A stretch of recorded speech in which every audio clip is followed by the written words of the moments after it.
What's up, guys? Dustin Vaughn Warncke, the outdoor success guy, here in my computer in my little podcast studio today with my microphone. And I was just recording a podcast with Lou Murillo. You may know him, and I can't expect that everybody knows who he is, but he's Eric Adams from the band Manowar. Awesome podcast. The audio didn't turn out like I wanted it to because we had a bad connection, but I think it turned out really well. But anyway, I was inspired by a Jeremy Todd podcast that I heard today while I was at the gym, and I wanted to visit with you about faith for a minute. So I thought, while I have all my stuff hooked up, I might as well record this into my phone and have some fun. So anyway, the saying in James, and I'm not a huge Bible guy, but I will go ahead and go down this road today because I don't want to ever sound too preachy in what I do. But basically, the verse that I've found very interesting in the Bible is from James 2:26. James chapter 2, verse 26, which is faith without works is dead.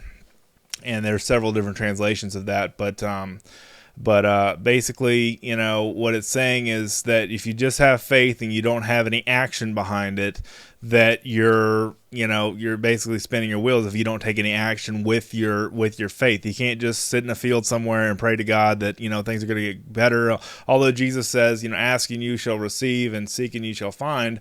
I have a problem with not that verse. I don't have a problem with that verse at all. Basically, I believe that it's so true, but I've also seen a lot of Christians out there that have all works with no faith. They have faith, they have works without faith is dead.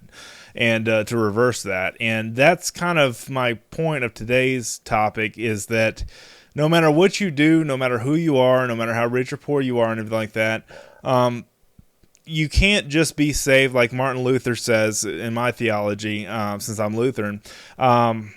But some days I consider myself kind of non-denominational, but I'm Lutheran. And one of the things Martin Luther says is that, you can't be saved by your works. He came into the Reformation, which we celebrated however many years that's been. This past Sunday or Sunday before last, we celebrated the Reformation. And, the Reformation was a huge thing in the Christian philosophy and the Christian journey, because it basically said, man cannot be saved by his works alone. And so it goes to say, to back up to the verse, faith without works is dead. Also, the other thing I want to add to that, and I'm not trying to rewrite any scripture in the Bible, but I'm also saying that I've seen a lot of people on Facebook and elsewhere that work without faith is dead, and that live with a life that does not have faith in it of any kind. Now, if you're not religious, that's fine. If you're spiritual, that's fine. I try to lead with a heart of desire, with a life of gratitude, with a life of gratefulness, and with a life of truth. And one of the things that I think a lot of people don't realize is that, Noah didn't build the ark in one day. Noah, basically the story of that is that he didn't just, grace did not save Noah alone. Okay. It was his works that basically helped get the boat, helped get the thing, but God warned him that it was coming. The flood was coming. And whether you believe that that's a good story, or that actually, it happened the way the Bible said it exactly happened and everything, is up to you. But I mean, the main thing that I take away from the story like that is that, I do believe that faith without works is dead. I think in a way you need to prioritize your life to where you have actionable things to do that back up your faith, okay? But what I see a lot of times is people working in their lives and not having any purpose, any significance, or any value in what they're doing. They're doing it all for the money, if you will. All right, and there are a lot of things I do on the side and through my job and that kind of stuff that I don't do for the money. I do it because I have the passion to help other people, and that's my goal to doing these videos and doing these motivational things. Is that I'm not all about trying to up myself, and one up an effort or one up an accomplishment and be this awesome guy, this awesome success guru, Dustin. That's never been my goal. My goal has always been to help other people, and as the old saying goes, it's hard to be nervous when your heart is on service. And when you concentrate on taking care of people, concentrate on helping, concentrate on majoring in major things, not majoring in minor things, good things happen.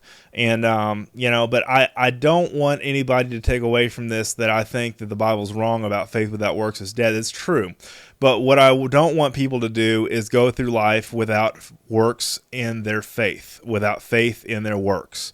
And, without taking the actionable things, not just praying to God that things are going to get better, but taking those steps in your life to make sure things are going to get better and to do it. It's not what happens to you, it's what you do with the situation that happens to you that really makes the difference in life. It's not just getting out there and stubbing your toe on something and quitting, because you can trip over an excuse in today's society. We have all the technological advancements and everything like that where you can find an excuse anywhere to do something other than what you're avoiding to do.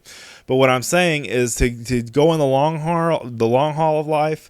And this is what I tell a lot of people that are just starting out in business. Thing number one is to tell the truth. Thing number two is to show up on time. All right. Those are the two things that I preach and teach in my philosophy of education about business. Okay. And success in life. Show up on time. Tell the truth. You're doing better than probably 97% of the people that are out there. Maybe it's 95, maybe it's 80. I don't know, whatever. But basically, show up on time. Tell the truth, okay? Show up on time and tell the truth. And just be there for people, okay? Don't run away, get in front of it. And it goes back to a Rage Against the Machine song that I remember way back in the day. And one of the lyrics Zach De La Rocha sung back then was, don't run away, get in front of it. And that stuck with me because for my problems and those kind of things, since life is designed to be challenging and designed to have its ups and downs and designed to be a roller coaster at times, I'm going to get in front of my problems and not run away from them. And I've talked about that on these videos several times, but it's wildly important that we don't make excuses, that we be accountable, that we have focus, that we believe that work without faith is dead, but that also faith without works is dead, and that to make sure that in the whole grand scheme of things, we're not just living off of faith alone without taking any action. We're not just taking any action without living with faith.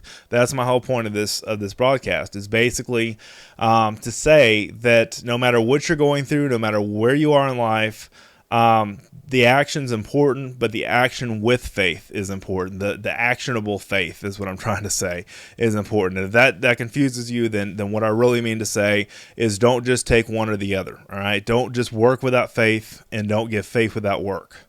And that's faith in action, basically, is what I'm trying to say. And that's important in the long scheme of things, because the more that I do, the coaching that I do, and the mentoring, and the online course, the students that I have through my course, those are the important things that really hit home with me and the success in the world. And I'm honored that people reach out to me at these videos and say that this means a lot to them, and they get a lot out of these, because I enjoy doing these. It's therapeutic for me to share this message, as it is therapeutic for you to listen to it.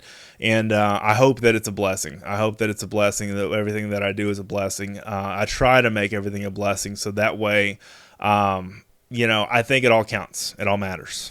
It's a point that I was saying earlier in this week. It all matters in that regard. And don't major in minor things, keep the right things, the major things, the minor things, put things in perspective. And that's all I have for today's video. I really appreciate you guys watching, reading, and listening. Have an awesome day in the outdoors. We'll see you next time.